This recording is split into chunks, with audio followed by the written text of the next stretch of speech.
அனைத்து தமிழ் உள்ளங்களுக்கும் வணக்கம்.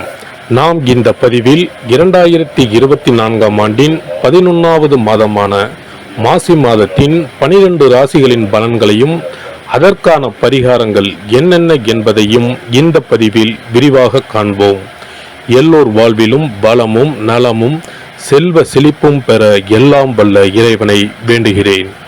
வாழ்க வளமுடன்.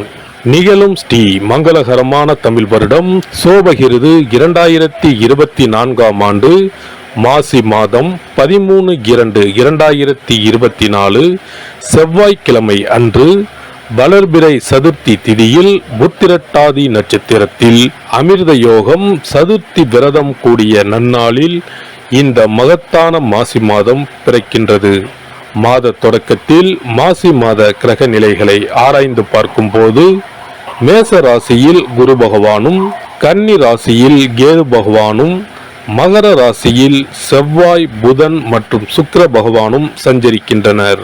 கும்ப ராசியில் சனி பகவானுடன் சேர்ந்து சூரிய பகவானும் சஞ்சரிக்கின்றனர். மீன ராசியில் ராகு பகவான் சஞ்சரிக்கின்றார். தமிழ் மாதங்களில் 11வது மாதமான மாசி மாதம் இது வழிபாட்டிற்கு உரிய மாதமாகும். சூரியன் கும்பராசியில் பயணம் செய்வதால் இந்த மாதத்தினை கும்ப மாதம் என்றும் அழைப்பார்கள். சூரிய பகவான் பிப்ரவரி 13 அன்று மகர ராசியில் இருந்து கும்பராசிக்கு பேச்சியாகின்றார். மாசி மகம் வருடத்திற்கு ஒரு முறை வீதம் மட்டுமே வரும். அதாவது மாசி தமிழ் மாதத்தில் மகம் நட்சத்திரத்தில் எப்போது பௌர்ணமி வருகிறதோ அன்றைய தினம் மாசி மகம் ஆகும். 12 வருடங்களுக்கு ஒரு முறை வருகின்றதை மகா மாசி மகம் தினம் என்று அழைக்கிறோம். இது கும்பகோணம் கும்பேஸ்வரர் கோவிலில் வெகு விமர்சையாக நடைபெறும். அதேபோல் திருக்கோஷ்டியூர் பெருமாள் கோவிலிலும் இந்த திருவிழாக்கள் வருடத்தில் ஒருமுறை வருகிற மாசி மகத்தில் நடைபெறும். இந்த நாள் எதற்காக நாம் கொண்டாடுகிறோம் என்றால், நமது பாவங்களை போக்கவும், பித்ருக்களை வேண்டுவதற்கும், தோஷங்களை போக்கவும் மற்றும் மகப்பேறு கிடைக்கவும் நாம் கொண்டாடுகின்றோம். அனைத்து வருடங்களிலும் ஒரே மாதிரி தேதிகள் வராது. வருடா வருடம் தேதிகள் மாறும். கங்கை, காவிரி போன்ற நதிக்கரைகளில் புனித நீராடி நாம் முன்பின் செய்த பாவங்களை போக்கலாம். அதே சமயத்தில் புனித ஸ்தலங்களுக்கு இந்த நாளில் நாம் செல்வதன் மூலம் இறைவன் அருள் பெறலாம். இந்த நாளில் நாம் அருள்மிகு சிவபெருமான், முருகப்பெருமான், அம்பிகை மற்றும் பித்ருக்களை வணங்கி அருள் பெறலாம். நதிக்கரைகள், கடல்கள், குளங்களுக்கு செல்ல முடியாதவர்கள் உங்கள் வீட்டில் உள்ள தண்ணீரை புனித நீரென நினைத்து கொண்டு நீராடலாம். ஆங்கில மாதம் மார்ச் 5 இரவு 9:30 மணிக்கு ஆரம்பித்து மார்ச் 7 விடியற்காலை 12:05 மாசி மகம் முடிவடைகிறது. கடக ராசி அன்பர்களுக்கு புனர்பூசம் 4ஆம் பாதம், பூசம், ஆயில்யம் நட்சத்திரங்களில் பிறந்தவர்களுக்கு இந்த மாதத்தில் ராசிக்கு 8ஆம் இடத்தில் சூரியன் அமர்ந்து சில தடை தாமதங்களை ஏற்படுத்தினாலும், யோகாதிபதியான செவ்வாய் மற்றும் குரு பகவானாலும் 3இல் அமர்ந்திருக்கின்ற கேது கிரகத்தாலும் ஏகப்பட்ட அதிர்ஷ்டங்களை ஒவ்வொரு விஷயத்திலும் அடைவீர்கள். எந்த கிரகம் எப்படியான சூழலில் சுழன்றாலும் இறுக்கமான மனநிலையில்தான் பலம் வருவீர்கள். இதுவல்லாமல் சூரியன் சனி சேர்க்கை ராசிக்கு 8ஆம் இடத்தில் ஏற்பட்டிருக்கிற நிலைமை சம்பந்தமில்லாத தொந்தரவுகளை, வருமான பாதிப்புகளை, இடைஞ்சல்களை கொடுத்துதான் பார்க்கும். ஆனாலும் கடைசி நேரத்தில் அனைத்தும் நல்லபடியாகவே கைகூடிவிடும்.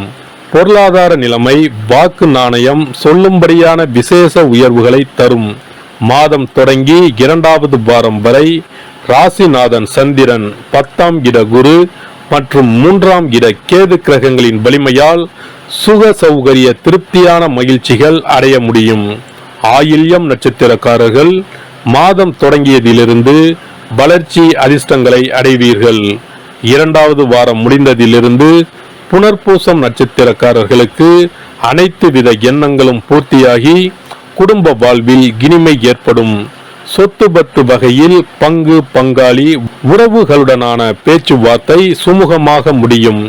ஆரோக்கியம், சங்கடம், விரயம் ஏற்படுத்தாமல் நகரும். கடன், கன்னி, பம்பு வழக்கு சமாச்சாரங்கள் முடிவுக்கு வரும். உத்தியோகம், பதவி, பொறுப்பு இடையூறுகளை ஏற்படுத்தாது.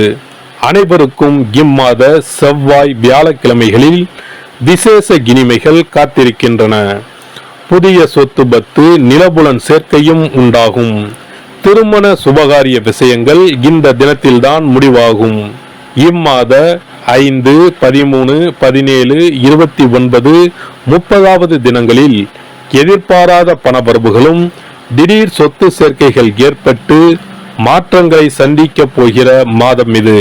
பெண்களுக்கு புதிய வசதி ஆடம்பர உயர்வுகள் ஏற்படும். வியாபாரிகளுக்கு போட்டிகள் அதிகரித்தாலும் அவற்றை முறியடித்து லாபம் ஈட்டுவதற்கான அனுகூலமான மாதம் இது. நீங்கள் எதிர்பார்க்கும் அளவிற்கு லாபம் கிடைப்பது சற்று கடினமே. புதிய முதலீடுகளில் தைரியமாக ஈடுபடலாம், லாபம் கிட்டும். கூட்டாளிகள் ஒத்துழைப்பார்கள். கலைஞர்கள் தங்கள் முயற்சிகளை ஒத்தி போடுவது நல்லது. அடிக்கடி உடல்நிலையில் சிறு சிறு பாதிப்புகள் ஏற்படுவது சோர்வை உண்டாக்கும். கூடிய வரையில் அலைச்சலை குறைத்துக் கொள்ள முயற்சி செய்யுங்கள். புதிய திட்டங்களை ஒத்தி போடுவது நல்லது. அரசியல்வாதிகளுக்கு மேலிட தலைவர்களின் பரிபூரண ஆதரவு துணை நிற்கும். வெளியூர் பயணங்களின் போது தக்க பாதுகாப்புடன் செல்வது நல்லது. பொது மேடைகளில் பேசும்போது உணர்ச்சி வசப்படாமல் ஆக்கப்பூர்வமாக பேசுவது மிகவும் அவசியம். மாணவ மாணவிகளுக்கு படிப்பில் நல்ல முன்னேற்றம் நீடிக்கும்.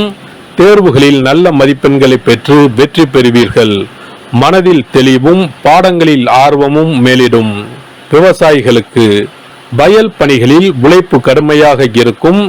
இரவு நேர பணிகளின் போது விழிப்புடன் இருப்பது அவசியம். விஷ ஜந்துக்களினால் பாதிப்பு ஏற்பட வாய்ப்புள்ளது. கால்நடைகள் விருத்தியடையும். குறித்த வேளையில் உண்பது, உறங்க செல்வது ஆகிய சிறிய பழக்க வழக்கங்கள் ஆரோக்கியத்தை பாதுகாக்கும். பரிகாரம்: இம்மாத பிரதி சனிக்கிழமை ராகு கால வேளையில் ஸ்ரீ கால பைரவருக்கு உங்களுக்கு வயது எண்ணிக்கையில் மிளகு முடிச்சு தீபமேற்றி வழிபடவும். தொடர்ந்து நவக்கிரக சனீஸ்வரரை வழிபட்டு வர இன்னல்கள் அகலும். சிறப்பு பரிகாரங்கள்: வருமானத்தை பெருக்குவதற்கு வருமானம் வந்ததும் அல்லது சம்பளம் வாங்கியதும் அந்த தொகையில் 1% தொகையை தனியாக எடுத்து வைத்து விடுங்கள். அந்த பணத்தில் பாலால் செய்த இனிப்பு வகைகள் வாயில் போட்டாலே தித்திப்புடன் எளிதில் கரைந்து வாயிற்குள் போய்விடக்கூடிய இனிப்பு வகைகளை வாங்கி ஆதரவற்றோர், சாலையோர பணியாளர்கள், தூய்மை பணி செய்வோர், ஆதரவற்ற நிலையில் வறுமையில் வாடும் குழந்தைகள் மற்றும் தொழிலாளர்களுக்கு கொடுங்கள். மகிழ்ச்சியுடன் உங்கள் கைகளால் இனிப்புகளை கொடுங்கள். இப்படி செய்வதால் சனி சுக்கிர யோகம் உண்டாகும். இதனால் வருமானம் பெருகுவதுடன் கையில் பணம் சேர்ந்து கொண்டே இருக்கும். வருமானத்திற்கு தடையோ பஞ்சமோ வராது. ஏதாவது ஒரு வகையில் பணம் வந்து கொண்டே இருக்கும். இது தவிர மாத சம்பளம் வாங்கியதும் அல்லது கைக்கு வருமானம் வரும்போது ஒவ்வொரு மாதமும் முதல் செலவாக வீட்டிற்கு கல்லுப்பு, ஊறுகாய் போன்றவற்றை வாங்கி வைக்கவும். கல்லுப்பு, ஊறுகாய் போன்றவை மகாலட்சுமிக்கு மிகவும் விருப்பமான ஒன்று. இந்த பொருட்கள் வீட்டில் இருந்தால் மகாலட்சுமியின் அருள் வீட்டில் இருந்து கொண்டே இருக்கும். எந்த காரணத்திற்காகவும் இந்த பொருட்களை தானமாகவோ கடனாகவோ கொடுக்க கூடாது. தினமும் வீட்டை சுத்தம் செய்து அதிகாலையில் நீராடி வீட்டில் உள்ள மகாலட்சுமியின் படத்திற்கு முன் அமர்ந்து ஓம் யம் ஓம் அங் சிவாய நம, சவ்வும் நம சிவாய நம, ஸ்ரீயும் நம சிவாய நம, அங் உங் வங் சிவாய நம என்ற மந்திரத்தை சொல்ல வேண்டும். இந்த மந்திரத்தை தினமும் சொல்லி வந்தால் பணம் வீணாக விரயமாகாமல் பணம் சேர்ந்து கொண்டே இருக்கும். வாழ்க வளமுடன். இந்த வீடியோ உங்களுக்கு பிடிச்சிருந்தா லைக் பண்ணுங்க, ஷேர் பண்ணுங்க அண்ட் சப்ஸ்கிரைப் பண்ணுங்க. பக்கத்துல இருக்க பெல் ஐகானை கிளிக் பண்ணுங்க. நன்றி, வணக்கம், வாழ்க வளமுடன்.